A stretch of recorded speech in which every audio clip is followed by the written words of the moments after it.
In the early hours of January 25, 2010, the tranquil night over the Mediterranean Sea was shattered by a tragedy that would echo across the globe. Ethiopian Airlines Flight 409, a routine journey from Beirut to Addis Ababa, vanished into the stormy skies, leaving behind a trail of mystery and heartbreak.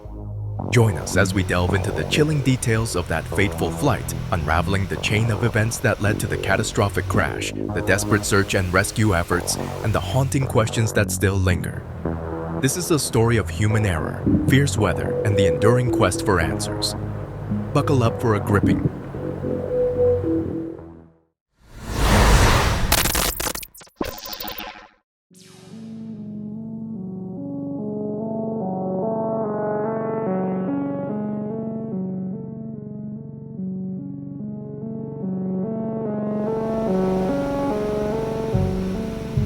On the night of January 25, 2010, at Beirut Rafik Hariri International Airport, Ethiopian Airlines Flight 409 was meticulously prepared for its journey to Addis Ababa.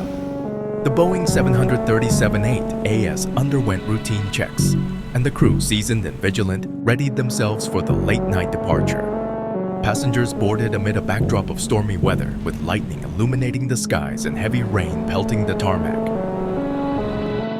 Ethiopian Airlines, Africa's largest and most successful airline, has been a beacon of excellence and reliability since its founding in 1945.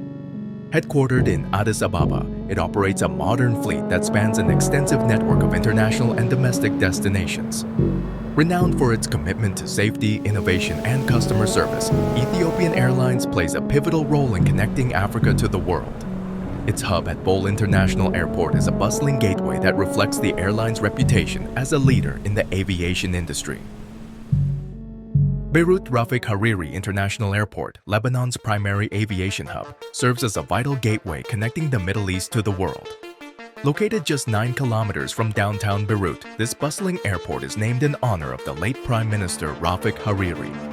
Known for its modern facilities and strategic location, it handles millions of passengers annually, offering extensive international and regional flight services.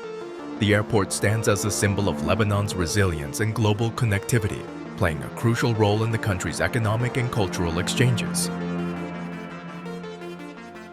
Ethiopian Airlines Flight 409 embarked on its journey from Beirut Rafik Hariri International Airport in Lebanon, bound for Bole International Airport in Addis Ababa, Ethiopia. Covering a distance of approximately 3,210 kilometers, the flight was scheduled to last around 4 hours and 30 minutes.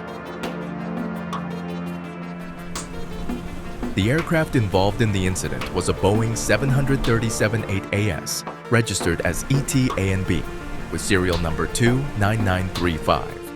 It first took to the skies on January 18, 2002, and was initially delivered to Ryanair on February 4, 2002, where it was registered as EICSW.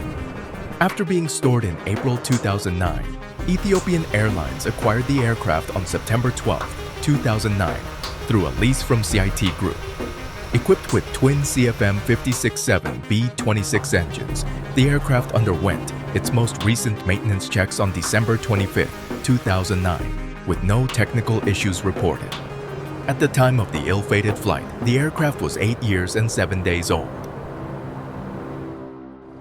The captain, 44-year-old Habtamu Benti Nagasa, had been with Ethiopian Airlines since 1989 and was among the airline's most experienced pilots, with 10,233 flight hours, including 2,488 hours on the Boeing 737. The first officer, 23-year-old Aluna Tamarat Bayen, was considerably less experienced.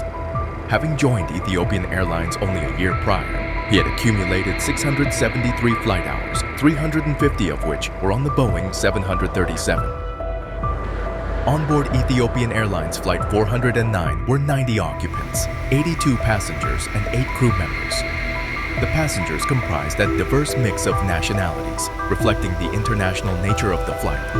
Among them were Lebanese, Ethiopians, and other nationals from various countries, including British, French, Iraqi, Syrian, and Turkish citizens. The crew, all Ethiopian nationals, included experienced pilots and dedicated flight attendants committed to ensuring the safety and comfort of their passenger. The weather conditions surrounding Ethiopian Airlines Flight 409 on the night of January 25, 2010, were turbulent and challenging. As the aircraft prepared for departure from Beirut Rafik Hariri International Airport, it faced severe weather, including thunderstorms and heavy rainfall. Lightning illuminated the skies, casting an ominous glow over the tarmac as passengers boarded the plane. On that night at the airport, all other flights decided to delay their takeoffs due to the severe weather conditions. However, Flight 409, despite the long wait for passengers, still opted to depart. Little did anyone on board know that this was a fateful decision.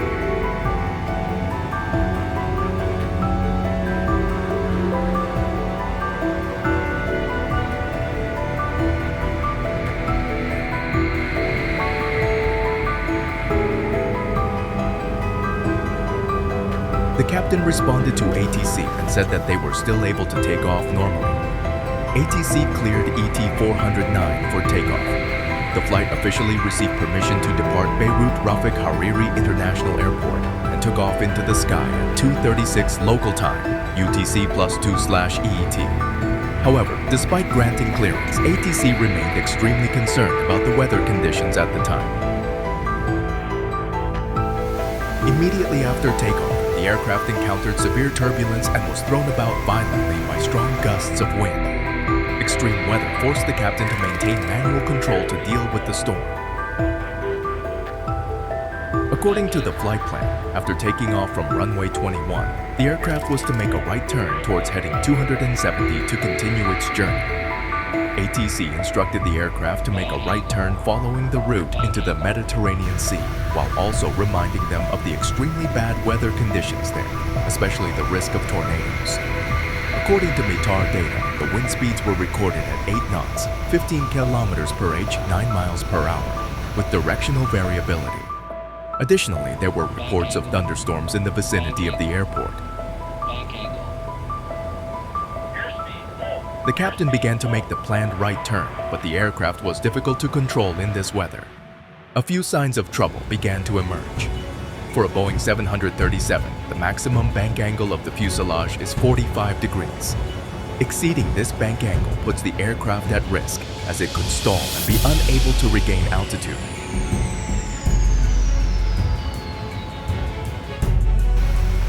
The bank angle warning sounded in the cockpit, startling the two pilots. According to the flight plan, the aircraft was supposed to make a turn towards heading 270, but the captain turned too sharply, causing the aircraft to veer off course.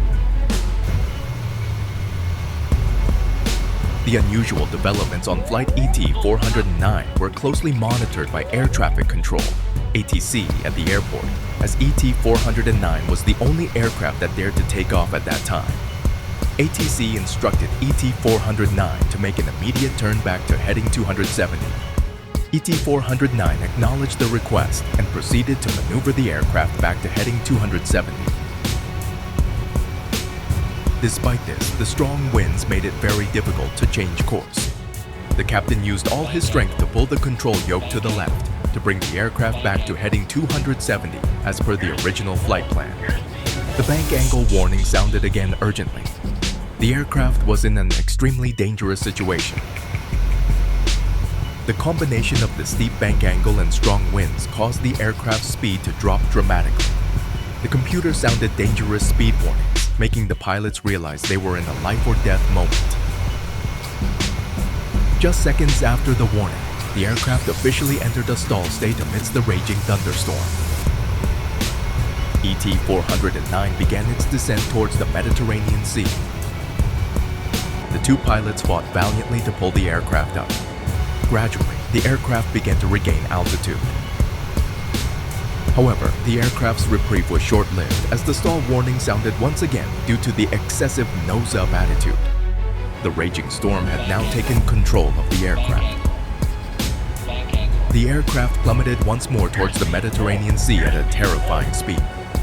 This stall was far more perilous as the pilots were no longer able to regain control.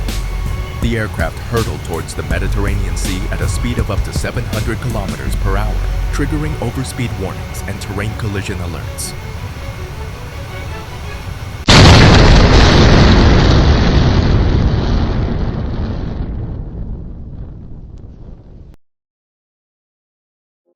Ethiopian Airlines Flight 409 plunged into the Mediterranean Sea at 2:41 local time, UTC +2/EET, approximately 5 minutes after takeoff from Beirut Rafik Hariri International Airport, BEY, claiming the lives of all 90 passengers and crew on board. A multinational search effort by Lebanese forces, UNIFIL troops, and responders from the US, France, UK, and Cyprus scoured the crash site located 3.5 kilometers off the coast of Naameh in 45 meters of water. Despite their efforts, no survivors were found. Lebanese divers eventually recovered the plane's flight data and cockpit voice recorders, with the latter initially missing a memory unit that was later located. All 90 victims were recovered from the sea by the end of February, and DNA testing at Rafik Hariri University Hospital confirmed their identities. The Lebanese Civil Aviation Authority, LCAA, led the investigation into the accident, with support from the BEA, Boeing, and the National Transportation Safety Board, NTSB of the United States. Lebanese President Michel Suleiman emphasized, prior to the recovery of the flight data recorders, that terrorism was not a factor in the crash. Similarly, Lebanese Information Minister Tariq Mitri dismissed concerns regarding the decision to allow the aircraft to take off in prevailing weather conditions, highlighting that numerous other flights had departed during the same time frame. The final investigation report, conducted by the Lebanese Civil Aviation Authority, LCAA, and presented on January 17, 2012, addressed several key findings regarding the tragic crash of Ethiopian Airlines Flight 409. Eyewitness testimonies and examination of the wreckage suggested the possibility of a fire on board, though no evidence of explosion or fire was found. Analysis of black soot near the APU exhaust revealed it was organic and likely from lubricating oils. The report attributed the accident to the flight crew's mismanagement of the aircraft's controls, leading to a loss of control. Contributing factors included ineffective manipulation of flight controls, aircraft trim issues, adverse weather conditions causing spatial disorientation, and possible fatigue affecting the captain's performance. Additionally, the first officer's reluctance to intervene hindered corrective action. Ethiopian Airlines vehemently contested the findings of the investigation report, stating that it was biased, lacked sufficient evidence, and failed to provide a comprehensive account of the accident. In a press statement released on the day of the report's presentation, the airline highlighted discrepancies and raised concerns about the halt of flight data and cockpit voice recordings at 1,300 feet, approximately 396 meters, as well as eyewitness reports of a fireball. Ethiopian Airlines posited that these factors strongly indicated the aircraft disintegrated in midair due to an explosion, possibly resulting from a shoot-down, sabotage, or lightning strike. This rebuttal underscored the airline's firm stance on the incident and its commitment to seeking the truth behind the tragic crash of Flight 409. 03/05/2024. The crash was depicted in the 12th series of the Canadian documentary Mayday, also known as Air Emergency or Air Crash Investigation, in an episode titled Heading to Disaster. The episode reconstructs the events of the crash based on the findings of the Lebanese investigators' final report.